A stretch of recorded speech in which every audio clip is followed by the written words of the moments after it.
An ard is a simple early plough.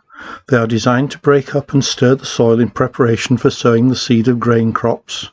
They date back to the Neolithic period and helped to accelerate the farming revolution. The first ards would have been pulled by humans, but as cattle became domesticated, they were soon in use as draft animals and took over the ploughing traction.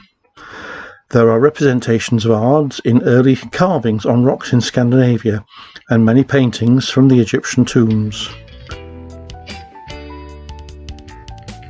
However, archaeological finds are rare, but there are a few across northern Europe, with the most well-known being the Donner Upland plough from Denmark and similar finds from Scotland. Over the years, a number of ards have been constructed at Butser Ancient Farm and used in the experiments of growing primitive cereal crops. Many of them were built by Peter Reynolds, director of Butser Ancient Farm, and I was able to maintain them in working order for many years after Peter's death. From the early days of the Butser project, a pair of Dexter cattle were maintained and trained to plough as part of the research into early wheat. To match the Iron Age cattle size, the Dexter were crossed with Kerry to give a longer leg. We have two early photos from press releases of Peter and Jack with the Dexter. Jack Langley was co-director of Butser Farm and took on the task of training the cattle to plough with the ard. I had the fortune to work with Jack and the opportunity to learn to plough with his cattle. In the archaeology, we have examples of some of the ards having had the addition of a hard tip to cope with harder ground. The first example is an iron ploughshare from late Iron Age, early Roman, and the second is a stone tip from the Neolithic site of the Scourd of Brewster on Shetland. Here we have two examples of yokes that are strapped to the cattle to enable them to pull the ard. The example on the left is used on the back of the head and bound onto the horns. The one on the right is put over the neck at shoulder level and secured below the neck. This type is suitable for cattle that have no horns.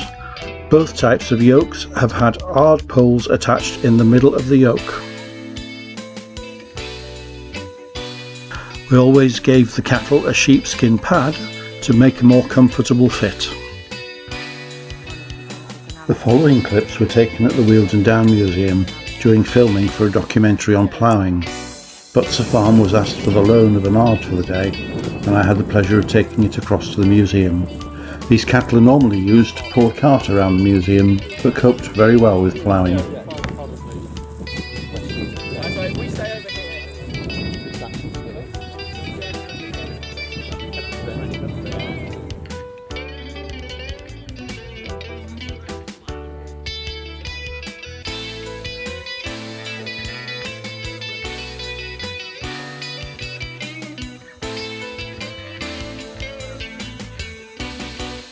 This clip is from a BBC programme filmed at Butser Ancient Farm. At Butser, ploughing is done the Iron Age way. The cows are yoked together and they help pull a wooden plough called an ard. This ard is a copy of one used by the Iron Age Celts.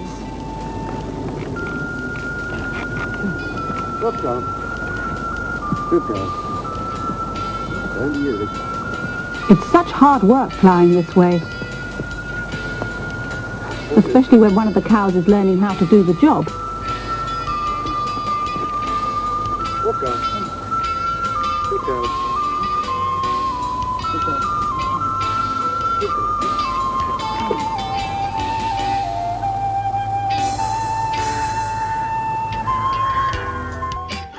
The next two clips are university students pulling the ard as an experience. Go on, ready when you are.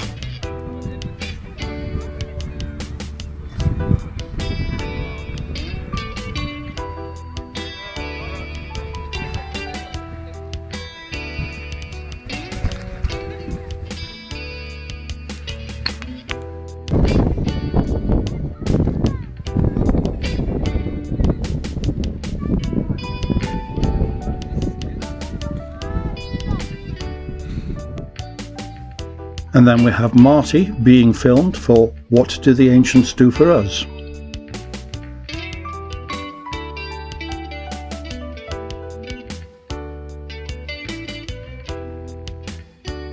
The last clip is from the BBC Living in the Past, where a group of 20-somethings lived Iron Age style for over a year. We have shots of ploughing where the participants were far more proficient and demonstrate the method correctly. Land was the one major resource that the village was short of.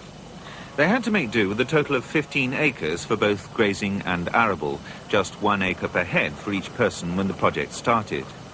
And this just wasn't enough to grow all the cereals they needed, as well as to raise, let alone to increase, their herds of cows and flocks of sheep. But just to demonstrate that they could do it, they ploughed 3 acres of land with their team of cows ready for the spring sowing.